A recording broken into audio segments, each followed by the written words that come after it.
Պարզենք ինչու են պանիրների որոշ տեսակներ հալվում, իսկ որոշները ոչ։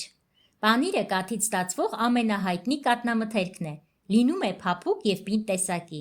Պանիրի տարբեր տեսակներ ունեն իրենց առանձնահատկությունները։ Դրանք կարող են լինել հալվող, հալվող-ձգվող և չհալվող։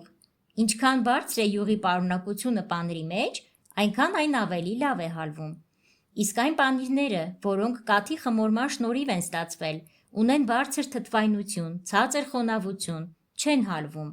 Այդ պանիրների թվին են պատկանում հնդկական պանիրը, իտալական ռիկոտան, սպիտակ պանիրը, այծի պանիրները և այլն։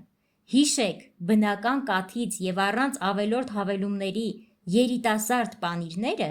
ավելի լավ են հալվում, քան այն պանիրային արտադրանքները, որոնց կազմի մեջ կա բուսական յուղ, օսլա և այլ թանձրանյութեր։